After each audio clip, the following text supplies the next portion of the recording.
Microsoft outage का आज भी असर, एयरपोर्ट पर फेस रीडिंग सिस्टम, बीजी यात्रा में दिक्कतें, सरकार ने कहा फ्लाइट ऑपरेशन सही हुआ।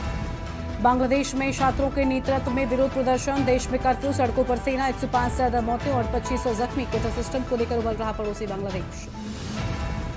दरभंगा में वीआईपी चीफ मुकेश सैनी के पिता जीतन सैनी हत्याकांड में पुलिस को बड़ी कामयाबी, 3 और आरोपी गिरफ्तार, पुलिस की गिरफ्त में मुख्य आरोपी।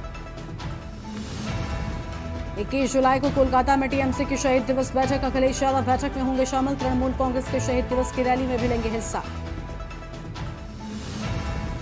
गोंडा चंडीगढ़ डिब्रूगढ़ ट्रेन हादसे में रेलवे विभाग की लापरवाही आई सामने, जेई और अधिकारियों मेन जिम्मेदार, लापरवाही के चलते हुआ बड़ा हादसा। गुजरात में 34 घंटे में 565 मिलीमीटर बारिश, वाराणसी के घाटों पर एनडीआरएफ तैनात, नागपुर में स्कूल कॉलेज बंद, 11 राज्यों में अलर्ट। आप देख रहे हैं के न्यूज, खबरों का सारथी। नमस्कार, आप देख रहे हैं के न्यूज इंडिया। मैं हूं आपके साथ गरिमा बाजपेयी और अहम खबर से करते हैं बुलेटिन की शुरुआत। 23 जुलाई को मोदी कैबिनेट 3.2 का पहला बजट पेश होने वाला है और केंद्रीय वित्त मंत्री निर्मला सीतारमण इस बजट को पेश करने वाली हैं। इसको लेकर हर सेक्टर को इस बजट से काफी उम्मीदें हैं और आम जनता से लेकर उद्योगपतियों की निगाहें इस बजट पर टिकी हुई हैं। आम जनता सरकार से इनकम टैक्स में राहत चाहती है, तो वही कुछ विशेषज्ञ तो ये भी उम्मीद जता रहे हैं कि केंद्र सरकार 8वां वेतन आयोग लागू कर सकती है और इससे सीधे तौर पर 1 करोड़ केंद्रीय कर्मचारियों को इसका फायदा होगा। बता दें कि केंद्र सरकार हर साल प्रत्येक 10 साल पर केंद्रीय कर्मचारियों के वेतन और अलाउंस की समीक्षा करती है, जिसके बाद वेतन आयोग गठित की जाती है। 8वां वेतन आयोग 1 जनवरी 2026 को लागू किया जा सकता है, जिसकी घोषणा यूनियन बजट में की जा सकती है। बता दें कि 7वां वेतन आयोग का पूर्व प्रधानमंत्री मनमोहन सिंह की सरकार में गठित किया गया था।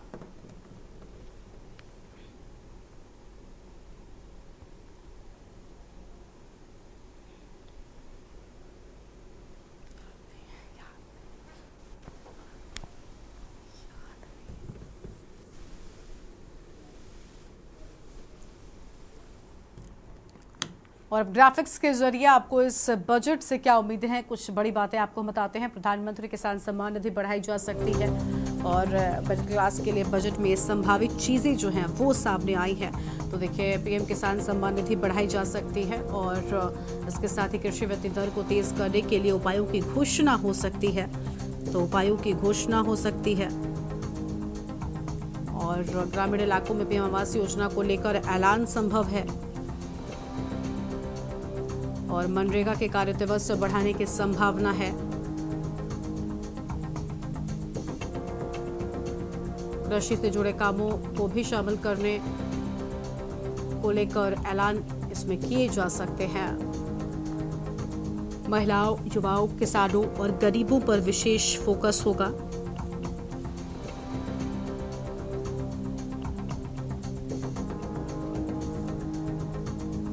तो ये बड़ी जानकारी आपको हम बता रहे हैं।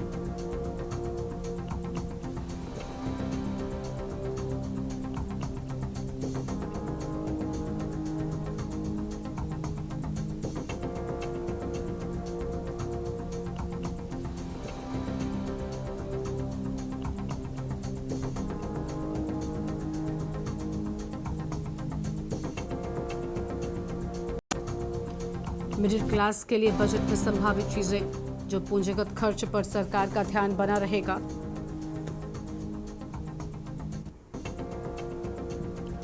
और इंफ्रास्ट्रक्चर पर खर्च बढ़ाया जा सकता है।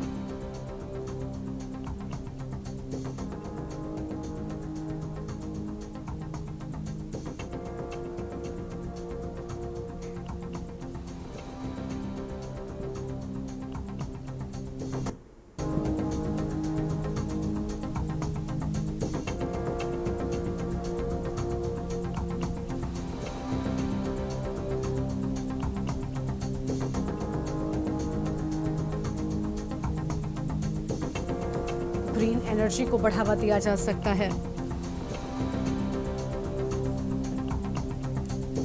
तो ये बड़ी बातें आपको हम बता रहे हैं और श्रम सुधारों को लेकर लेबर कोड पर स्पष्टता दी जा सकती है। तो देखिए, ये वो बड़ी उम्मीदें जो हैं वो हम आपको बता रहे हैं कि बजट से आखिर क्या बड़ी उम्मीदें लोगों ने लगा कर रखी है। भारत को $5 ट्रिलियन की अर्थव्यवस्था बनाने का खाका तैयार हो सकता है। विश्व की तीसरी बड़ी अर्थव्यवस्था बनाने के लक्ष्य को पूरा करने का रास्ता बताएगा बजट। और ग्रामीण अर्थव्यवस्था पर विशेष जोर की बात भी सामने आई है। और ग्रामीण इलाकों में प्रधानमंत्री आवास योजना को लेकर ऐलान की बात। इंफ्रास्ट्रक्चर, मैन्युफैक्चरिंग को बढ़ावा, पूंजीगत खर्च और बढ़ाना।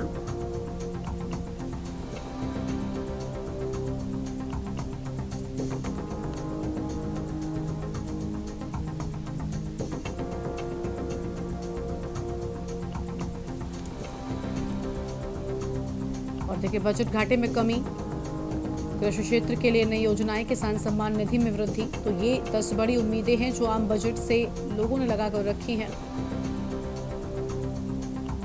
और किसान क्रेडिट कार्ड की सीमा बढ़ाने को लेकर अहम बातें। आयकर स्लैब में बदलाव संभव, खपत बढ़ाने पर जोर।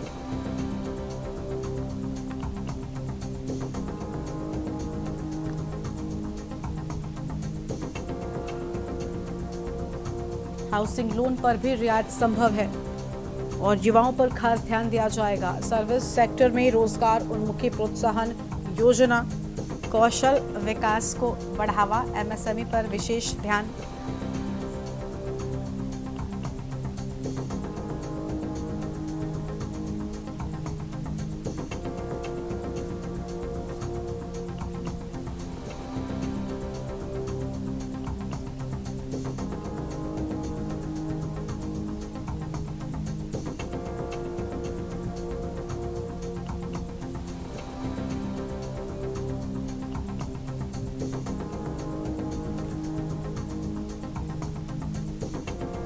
तो ओपीएस पर स्पष्टता, एनपीएस में तय पेंशन। तो बजट से 10 बड़ी उम्मीदें जो हैं वो भी हमने आपको बताई कि किस तरीके से इस बार के बजट से आप लोगों ने आस लगाकर रखी। ब्रेक के बाद आप सभी का स्वागत है। एनडीए सरकार का बजट आने में हफ्ते भर से भी कम समय बचा हुआ है और गुजरात में रियल एस्टेट कारोबारियों को उम्मीद है कि केंद्रीय बजट में किफायती आवास खरीदने में मदद करने वाली नीतियों का ऐलान किया जाएगा। फिलहाल महानगरों में किफायती आवास का एरिया 60 स्क्वायर मीटर और गैर मेट्रो शहरों में 90 स्क्वायर मीटर है। शहर कोई भी हो, इसका बजट 45 लाख रुपए है। एनडीए सरकार का बजट आने में हफ्ते भर से भी कम समय बचा है। गुजरात में रियल एस्टेट कारोबारियों को उम्मीद है कि केंद्रीय बजट में किफायती आवास खरीदने में मदद करने वाली नीतियों का ऐलान किया जाएगा। फिलहाल महानगरों में किफायती आवास का एरिया 60 स्क्वायर मीटर और गैर मेट्रो शहरों में 90 स्क्वायर मीटर है। शहर कोई भी हो, इसका बजट 45 लाख रुपए है। आज गवर्नमेंट का 45 लाख रुपीस का बजट है फॉर 90 मीटर अपार्टमेंट। तो 90 मीटर का अपार्टमेंट आज अहमदाबाद में, मुंबई में या मेट्रोज, इवन 2 टायर सिटीज़ में आपको नहीं मिलेगा, बट आप 3 टायर में या फिर रूरल में जाएंगे तो मिलेगा। तो हमारा ये रिक्वेस्ट है कि 30, 60, 90 का जो आपका क्लासिफिकेशन है वो बराबर है, but it should not be linked with the price, क्योंकि price varies from region to region. Real estate sector को उम्मीद है कि सरकार ATIB योजना फिर से लागू करेगी। इससे किफायती आवास तक लोगों की पहुंच बढ़ेगी। दूसरा, ATIB का हम सालों से कहते हैं कि हाउसिंग फॉर ऑल, जो सरकार का भी सपना है और उनका भी एक बड़ा मिशन रह चुका है कि हाउसिंग फॉर ऑल। तो आज भी हमारे देश में हाउसिंग की डिमांड इतनी है कि उसको कैसे एज अ प्राइवेट सेक्टर और एज अ सरकार खुद भी इसके पीछे लगी हुई है। तो ATIB जो टैक्स इंसेंटिव वाला स्कीम था, जो अभी डिसकंटिन्यू हो गया है, उसको वापस इंट्रोड्यूस करवाया जाए। केंद्रीय वित्त मंत्री निर्मला सीतारमण इस महीने की 23 तारीख को एनडीए सरकार का पहला बजट पेश करेंगी। वे लगातार 7वीं बार बजट पेश करने जा रही हैं।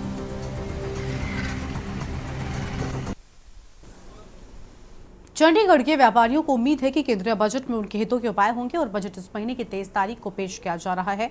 व्यापारी संगठनों ने चंडीगढ़ व्यापार मंडल के जरिए सरकार के माध्यम वर्ग के कारोबारियों के माकूल उपायों के ऐलान की अपील की है। ये रिपोर्ट देखिए।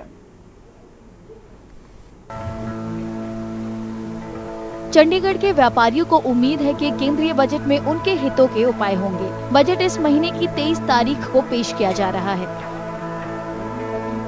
व्यापारी संगठनों ने चंडीगढ़ व्यापार मंडल के जरिए सरकार से मध्यम वर्ग के कारोबारियों के माकूल उपायों के ऐलान की अपील की है। पिछली बार तो जो बजट इंटर्म बजट आया था उसमें तो हमें कुछ नहीं मिला था, तो मेरी पहली तो यही डिमांड है कि जो मिडिल क्लास व्यापारी है, मिडिल क्लास व्यापारी के लिए बजट में कुछ ना कुछ जरूर देना चाहिए, क्योंकि जिस समय मिडिल क्लास व्यापारी है उसको कुछ नहीं मिलता। हमेशा मैंने बजट 2-3 बार देखा है, उसमें हमें मिडिल क्लास व्यापारी को नहीं ज़्यादा मिल रहा। तो एक तो उसमें कुछ ना कुछ सरकार को चाहिए कि मिडिल क्लास व्यापारी का ध्यान रखते हुए ये बजट बनाया जाए, और हमें ये उम्मीद भी है कि इस बार ऐसा बजट आएगा। व्यापारी संगठनों का कहना है कि ऑनलाइन शॉपिंग पोर्टल के मुकाबले फिजिकल स्टोर में मुनाफा कम है, लिहाजा उन्होंने एक समान जीएसटी दर लागू करने की मांग की है। सरकार से अब के बजट में हमें काफ़ी उम्मीद है कि भाई ये बैलेंस बजट लेके आएंगे। जैसे अब एक अपना बजट को एक बैलेंस होना चाहिए, कोई 14% है, कोई 18% है, कोई मतलब कि ऐसा होना चाहिए कि व्यापारी भी या मतलब कि कोई भी उसको वो ना करे कि भाई बिना बिल के ले, या एक बैलेंस होगा, उसको लगना ही लगना है। ऐसा बजट आ जाए तो सारे ही उसमें बैलेंस हो जाएगा। देखो सरकार को तो आ ही रहा है, मतलब कि रेवेन्यू आ ही रहा है, अगर बैलेंस होगा तो चोरी कम हो जाएगी। तो सरकार से ये चाहते हैं कि जो टैक्स लगा हुआ है उसको थोड़ा कम किया जाए, और जो हमारे मार्जिन है वो इस वक्त बहुत कम है। देखा जाए तो ऑनलाइन वाले जो हैं हमें काफ़ी टक्कर दे रहे हैं, और हमारे मार्जिन कुछ है नहीं और ऑनलाइन वालों के मार्जिन ज़्यादा हैं। तो हम चाहते हैं कि टैक्स थोड़ा कम किया जाए और हमें थोड़ी रिलैक्सेशन दी जाए, जो कि ये नया टैक्स जो आने है, टैक्स के कारण जो नया बजट आ रहा है, तो हमें उम्मीदें हैं कि सरकार हमारे बारे में सोचेगी। केंद्रीय वित्त मंत्री निर्मला सीतारामन इस महीने की 23 तारीख को बजट पेश करने जा रही हैं। व्यापारियों को उम्मीद है कि सरकार बजट में उनकी मांगों पर ध्यान देगी। और यहाँ पर रुकते हैं छोटे से ब्रेक के लिए, फौरन लौटेंगे। ब्रेक के बाद आप सभी का स्वागत है। बांग्लादेश में पढ़ रहे भारतीय स्टूडेंट बड़ी संख्या में शुक्रवार को त्रिपुरा के अगरतला शहर से होते हुए सड़क के रास्ते अपने घर लौट आए। वो पड़ोसी देश में कोटा सिस्टम के खिलाफ स्टूडेंटों के विरोध प्रदर्शन के बाद बिगड़ती कानून व्यवस्था के हालात से बचने के लिए वापस लौटे हैं। ये रिपोर्ट देखिए। बांग्लादेश में पढ़ रहे भारतीय स्टूडेंट बड़ी संख्या में शुक्रवार को त्रिपुरा के अगरतला शहर से होते हुए सड़क के रास्ते अपने घर लौट आए। वे पड़ोसी देश में कोटा सिस्टम के खिलाफ स्टूडेंटों के विरोध प्रदर्शन के बाद बिगड़ती कानून व्यवस्था के हालात से बचने के लिए वापस लौटे हैं। So basically the situation there is not good this time. There is going a issue about quota, having some quota issue like 50% is quota is for the reserved for that fighters, the freedom fighters, and general people are thinking like this is not good for us in the future. तो इसीलिए वो वहाँ पर कुछ movement start होगी I think 4 days ago। सो वहाँ पे सब कुछ बंद हो रहा है आहिस्ता आहिस्ता। पहले तो शट डाउन किया गया इंटरनेट सर्विस पे, तो उसके बाद शट डाउन हुई उसकी लोकल कॉल्स, अब वाईफाई सिस्टम बंद हो गया। आई हैव नो आइडिया कि कितने स्टूडेंट्स इन्वॉल्व है, बट आई थिंक लैक्स में स्टूडेंट्स, हमने प्रोटेस्ट देखे लैक्स में स्टूडेंट्स जा रहे हैं। और बात रही एम्बेसी की, तो एम्बेसी से हमें कॉल आया, बोला अगर आपको कोई भी प्रॉब्लम होगी तो आप हमें कांटेक्ट कर सकते हो। जी सर, हेल्प किया जी एम्बेसी ने बिल्कुल हमें बोला कि अगर आपको कोई भी परेशानी होगी तो हम आपको वहाँ से इवैक्यूएट करेंगे अगर कोई भी प्रॉब्लम आपको होगी। वहाँ की सिचुएशन देखा है तो अभी फ़िलहाल ख़राब है, क्योंकि जैसे ही मैं वहाँ गया तो मैं अभी कुछ दिन पहले गया हूँ घर, जैसे मैं गया फिर वहाँ पे कंडीशन ठीक है, लेकिन कुछ दिन पहले मैंने देखा कि यहाँ पे परेशानी हो रही है। पहले ही गैदरिंग होने लगी, ढाका में परेशानी हुई, उसके बाद फिर उसका असर जो है चिटागोंग में भी देखा गया। उसका जैसे देखा कि सिर्फ चिटागोंग के 2 नंबर गेट ऐसे कई जगह हुई, जिसकी वजह से हम लोग को जो है प्रिंसिपल सर से बात करना पड़ा। प्रिंसिपल सर ने कहा कि आप इसको हैंडल करने में हो सकता है टाइम लगे, तो आप लोग इससे अच्छा करिए कि चले जाइए, ज़्यादा बेहतर रहेगा स्कूल जाने में। बांग्लादेश में कोटा सिस्टम के खिलाफ विरोध प्रदर्शन पिछले कुछ दिनों में हिंसक हो गया है। ये सिस्टम कथित तौर पर सत्तारूढ़ अवामी लीग के सहयोगियों को सरकारी नौकरियों में तरजीह देता है।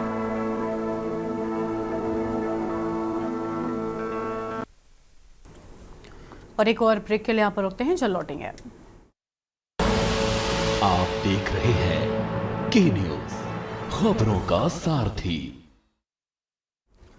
ब्रेक के बाद आप सभी का स्वागत है। लखनऊ से खबर आपको बताते हैं, जहां समाजवादी मजदूर सभा का प्रदर्शन। यूपी विद्युत संविदा कर्मचारियों का रुका वेतन, 18 महीने से रुके वेतन को लेकर प्रदर्शन किया।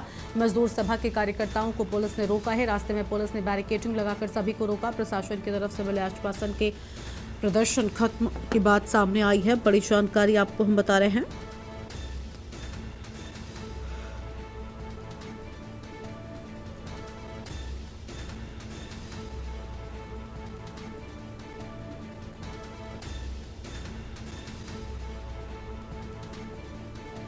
फिलहाल ये बड़ी जानकारी।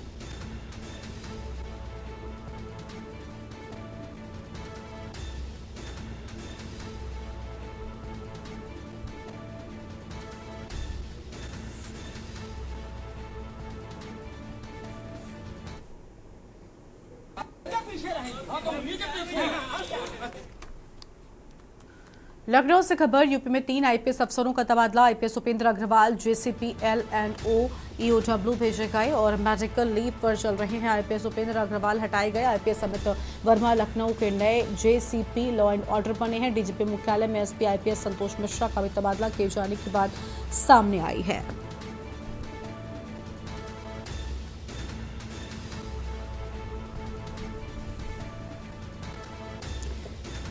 तो ये बड़ी खबर आपको हम बता रहे हैं।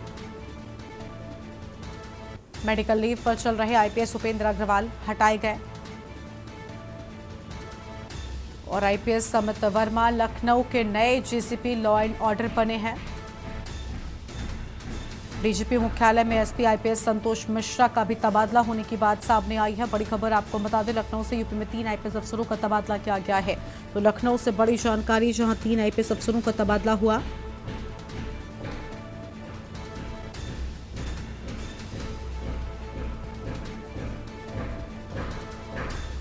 मेडिकल लीव पर चल रहे थे।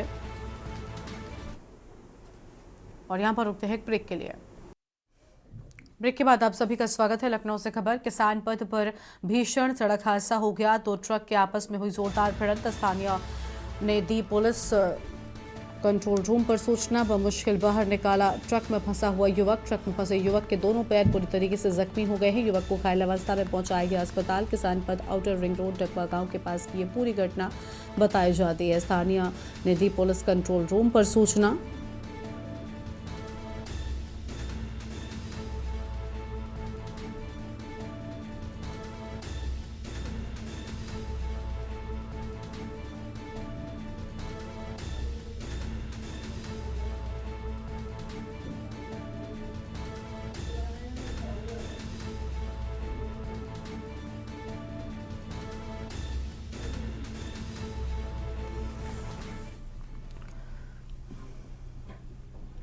गोंडा के परसपुर में कल हुई हत्या का मामला, नाराज लोगों ने परसपुर बाजार में लगाया जाम। ओम प्रकाश मर्डर केस ने पकड़ा राजनीतिक तूल। समाजवादी पार्टी के बड़े नेता मौके पर पहुंचे। समाजवादी पार्टी से ओम प्रकाश लड़े थे चुनाव। सभासद ललन सिंह पर हत्या का आरोप। बड़ी संख्या में फोर्स लोगों को समझाने में जुटी। नाराज लोगों की पुलिस प्रशासन से नोकझोंक। नगर पंचायत के राजा टोला पश्चिम का ये पूरा मामला बताया जाता है। तो बड़ी जानकारी आपको हम बता रहे हैं, समाजवादी पार्टी के बड़े नेता मौके पर पहुंचे हैं।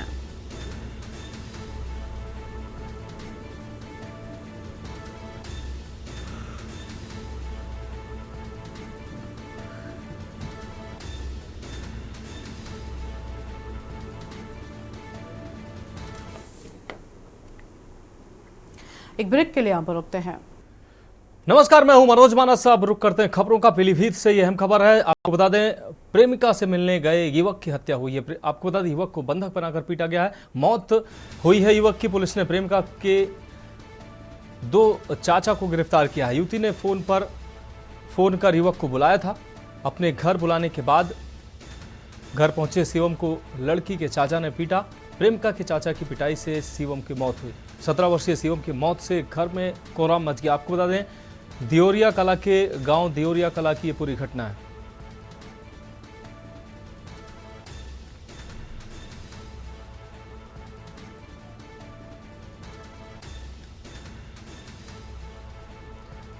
तो यह अहम खबर आपको दिखा रहे हैं। 17 वर्षीय शिवम की मौत से घर में कोहराम मच गया है। आपको बता दें, दियोरिया कला के गांव दियोरिया का ये पूरा मामला है।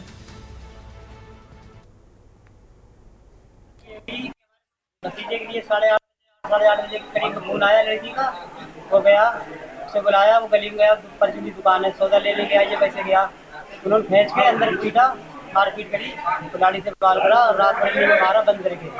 सुबह इन्होंने पुलिस के पास फोन करके 112 पर करके और थाने में भिजवा दिया शिवम को।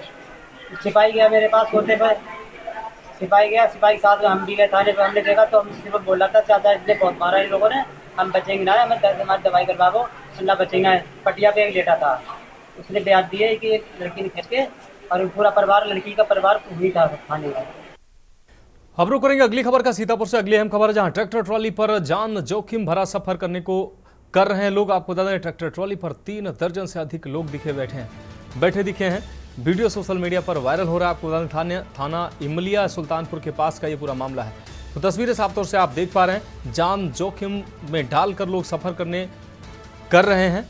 वीडियो सोशल मीडिया पर साफ तौर पर वायरल हो रहा है। ये देख सकते हैं किस तरीके से ट्रैक्टर ट्रॉली के बोनट पर खड़े होकर लोग यात्रा कर रहे हैं। तो सीतापुर से अहम खबर, ट्रैक्टर ट्रॉली पर जान जोखिम में डालकर लोग यात्रा कर रहे हैं।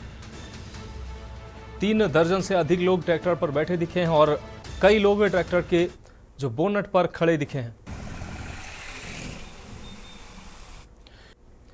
ब्रेक के बाद इसके बाद में एक बार फिर से आपका स्वागत है। अब रुक करेंगे अगली खबर का अमरोहा से। अगली खबर है जहां नियंत्रित होकर मक्का से भरा ट्रक पलटा है। बड़ा हादसा होने से टला है।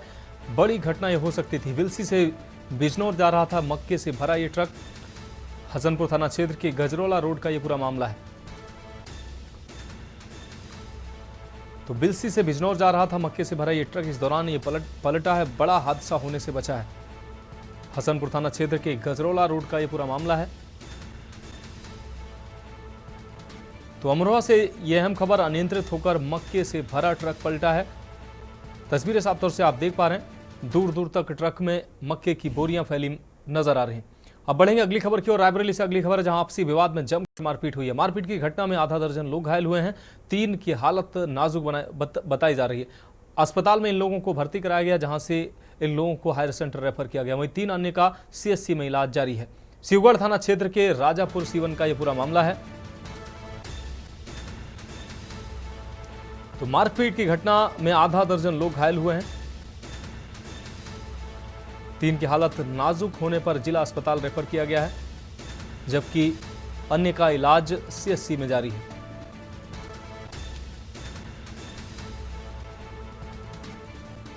मारपीट की घटना में आधा दर्जन लोग घायल हुए हैं। 3 की हालत गंभीर होने पर जिला अस्पताल रेफर किया गया। अन्य 3 का इलाज CSC में जारी है।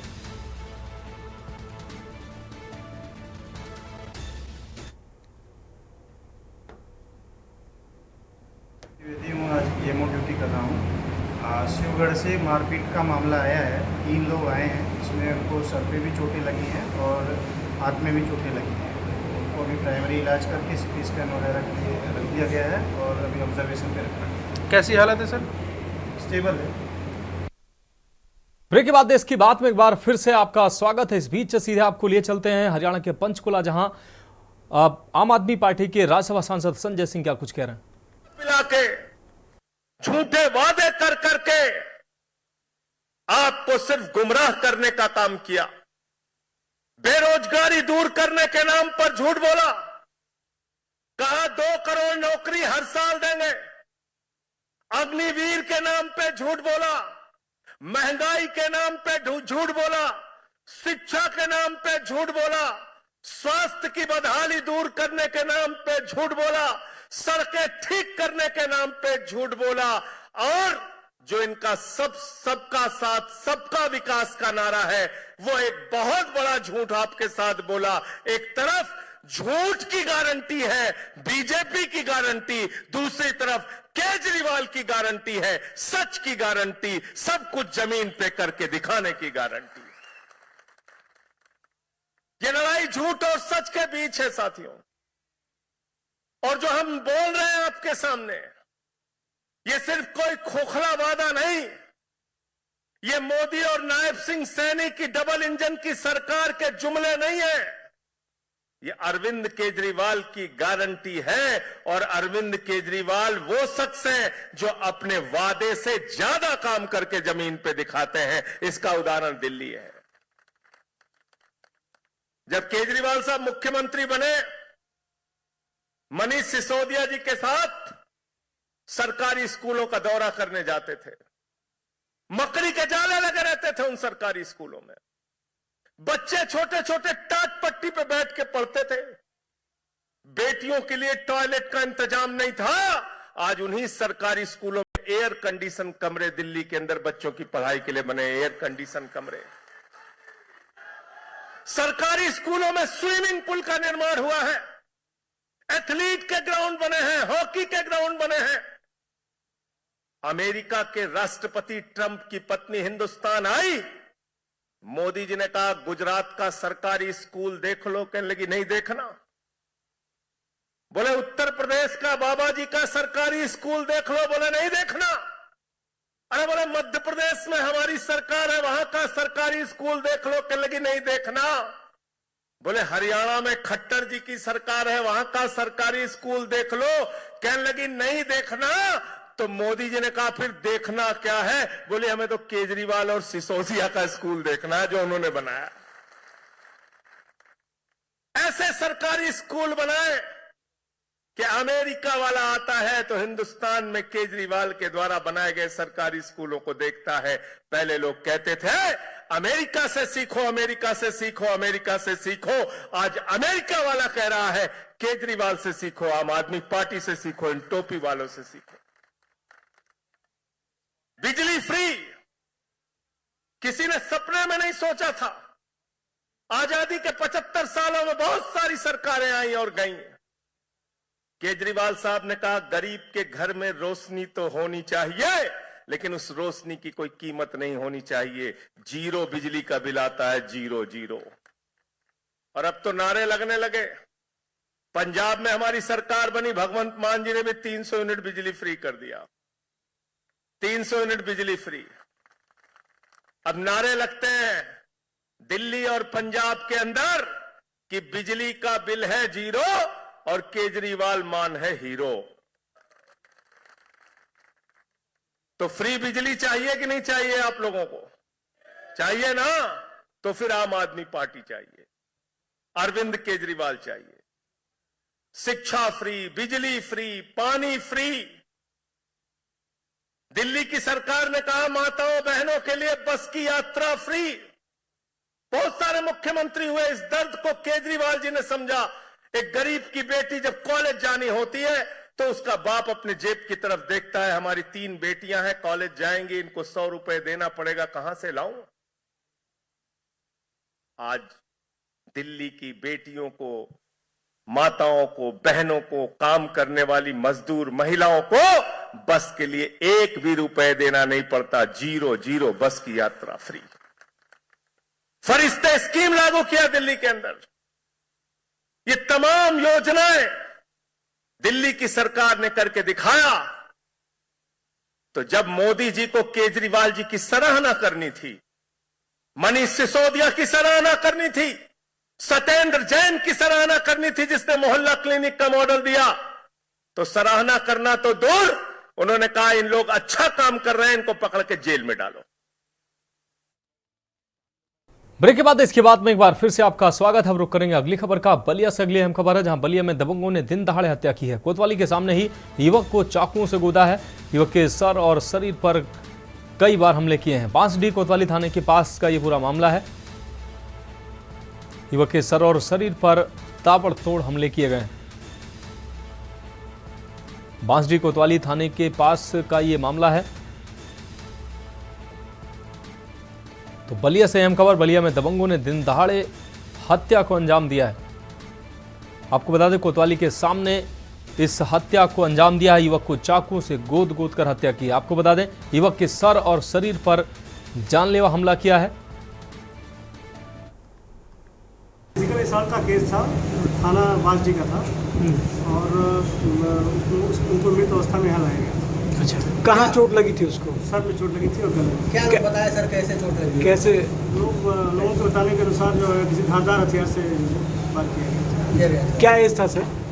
एज क्या था? 24 साल। अच्छा, आपने उनसे पूछा कि कहाँ घटना हुई? ये अच्छा, अभी उनको कहाँ रखा गया है सर?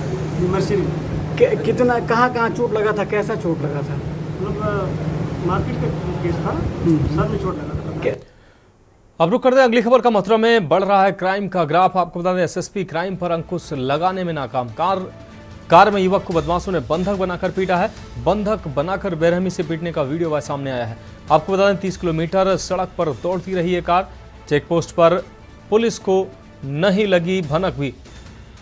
कार में शराब पीकर बेरहमी से पीटते रहे बदमाश और पुलिस को भनक तक नहीं लगी। 15 दिन बाद भी थाना हाईवे में दर्ज नहीं हुई है रिपोर्ट।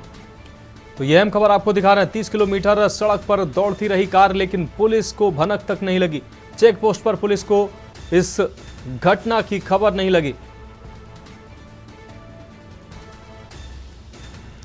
कार में शराब पीकर बेरहमी से पीटते रहे युवक। 15 दिन बाद भी थाना हाईवे में दर्ज नहीं हुई एफआईआर।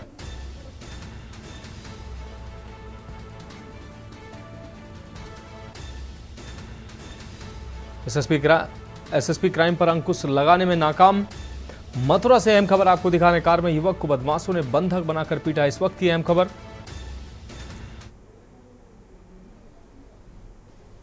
उसको 3-4 लोग आए और घर पे बात करनी है लेके और चले गए और गाड़ी में ले जाके इनने मारपीट की और चौथ मांगी कि 10,000 रुपये चौथ नहीं देंगे तो जान से मार देंगे। और चारों तरफ ये घुमाते डोले।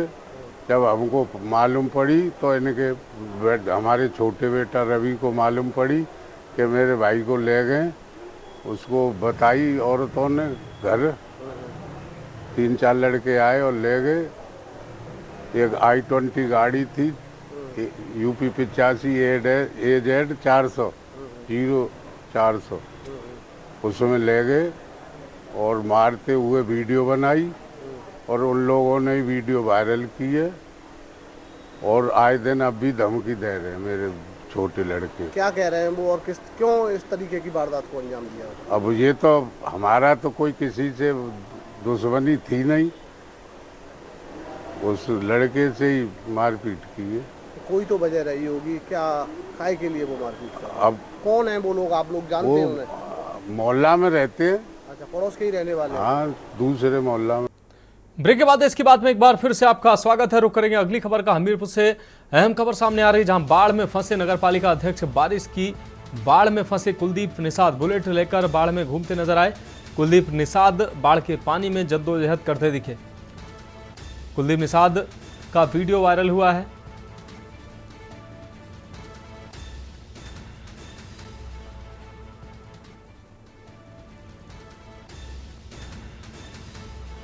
बारिश की बाढ़ में फंसे कुलदीप निषाद बुलेट लेकर बाढ़ में घूमते नजर आए। कुलदीप निषाद, ये तस्वीरें आप देख सकते हैं, बाढ़ के पानी में जद्दोजहद करते दिखे हैं कुलदीप निषाद। ये वीडियो वायरल हुआ है। तो हमीरपुर से अहम खबर, बाढ़ में फंसे नगर पालिका अध्यक्ष। तो नगर पालिका अध्यक्ष कुलदीप निषाद बाढ़ में फंसे, तस्वीरें साफ तौर से आप देख पा रहे हैं। अब रुक करेंगे अगली खबर का। आपको बता दें, सानेली के कैराना व कांधला रोड पर स्थित आम के बाग में बने नलकूप के हौज में युवक का शव पड़ा मिला है। मिलने से कस्बे एवं क्षेत्र में सनसनी फैल गई। मृतक युवक की शिनाख्त कस्बे के मोहल्ला दरबार खुर्द रेतेवाला निवासी 40 वर्षीय मोमिन के रूप में हुई है। पुलिस ने मृतक युवक के शव को पोस्टमार्टम के लिए भेज दिया है। आपको बता दें, मृतक युवक के 5 बच्चे बताए जा रहे हैं, जिसमें 2 लड़के व 3 लड़कियां शामिल हैं। वहीं आपको बता दें, शामली पुलिस का कहना है कि कांधला रोड पर स्थित आम के बाग में बने नलकूप के हौज से एक युवक का शव बरामद हुआ है, जिसे पोस्टमार्टम के लिए भेजा गया। युवक की मौत की वजह स्पष्ट नहीं हो पाई है। देखिए, वहाँ पर कांधला कैराना रोड पर जो है जरदार हुसैन सनाब सरदार हुसैन का एक बागीचा है, उसमें ट्यूबवेल लगा हुआ है। उस ट्यूबवेल में मेन रोड से ये करीब 400 मीटर अंदर बना हुआ था। इसके पीछे उनकी नाद है, हौद है, जिसमें पानी गिरता है। उसमें आज दोपहर में एक सूचना आई थी कि एक व्यक्ति की जो है डेड बॉडी पाई गई है। उसको जाकर के देखा गया था जो है, तो उसमें नहाने के लिए, ऐसा प्रतीत हो रहा है, नहाने के लिए गया और नशे में था, उसी में गिर गया। इस कारण उसकी जो है दम घुटने से मृत्यु हो गई। इस संबंध में जो है तत्समय तो उसकी शिनाख्त नहीं हो सकी थी, लेकिन वर्तमान समय में उसके प्रयास करने पर उसकी शिनाख्त हो गई है। वो भी कैराना थाना क्षेत्र के रहने वाला है। इसका नाम मोमिन है। बाकी इसका पंचायतनामा भर के पोस्टमार्टम के लिए भेज दिया गया है, जैसी भी कार्रवाई की जाएगी। बाद एक बार फिर से देश की बात में आपका स्वागत है। रुक करेंगे अगली खबर का। खबर रामपुर से है, जहां बृहद वृक्षारोपण अभियान में शामिल हुए राज्य मंत्री बलदेव सिंह औलख, नोडल अधिकारी सुभाष चंद्र शर्मा ने वृक्षारोपण किया। पेड़ लगाओ पेड़ बचाओ अभियान की शुरुआत मंत्री ने पौधारोपण कर की और देश को संदेश दिया। जिले में 26,49,000 पौधे लगाने का लक्ष्य, अलग अलग विभागों को जिम्मेदारी दी गई है। प्रदेश सरकार में राज्य मंत्री बलदेव सिंह औलख, नोडल अधिकारी सुभाष चंद्र शर्मा, रामपुर शहर विधायक आकाश सक्सेना, जिलाधिकारी जोगिंदर सिंह सहित तमाम लोग मौजूद रहे। अगली खबर की बात करते हैं मथुरा से। अगली खबर जहां सांसद हेमा मालिनी जवाहर बाग में वृक्षारोपण उन्होंने किया। इस दौरान उन्होंने कहा कि प्रधानमंत्री जी की मुहिम है कि एक वृक्ष मां के नाम लगाना चाहिए।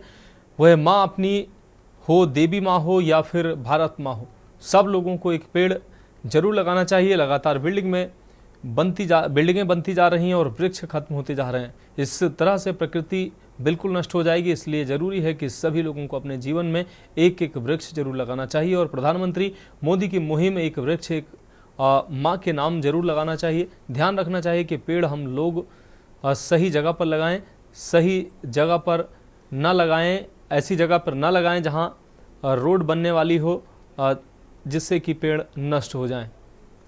क्या कहेंगे, बहुत अच्छा ही कहेंगे। बहुत बढ़िया काम है। हमारे प्रधानमंत्री ने ये मुहिम चलाई है कि एक वृक्ष माँ के नाम। तो माँ के नाम पे हमारे अपने माँ हो या सबके माताएं हो या भारत माता हो, भारत माता एक्चुअली, तो उनके नाम पे पूरा धरती में धरती माँ के सब लोग हम लोग सारे वृक्ष को हटा हटा के बिल्डिंग बनाते जा रहे हैं। तो वृक्ष का एकदम कमी होती जा रही है, जिसकी वजह से बहुत सारा ग्लोबल वार्मिंग हो रहा है, तकलीफ हो रही है, बारिश नहीं हो रही है, गलत समय पे सब कुछ चेंज उल्टा पुल्टा हो गया है। तो it is very important to plant the tree, जिसकी वजह से हमें अच्छा ऑक्सीजन मिलेगा, ये वातावरण बहुत ही अच्छा रहेगा। तो खबरों में फिलहाल अभी के लिए मेरे साथ इतना ही। मुझे दीजिए इजाजत और आप देखते रहिए के न्यूज़ इंडिया।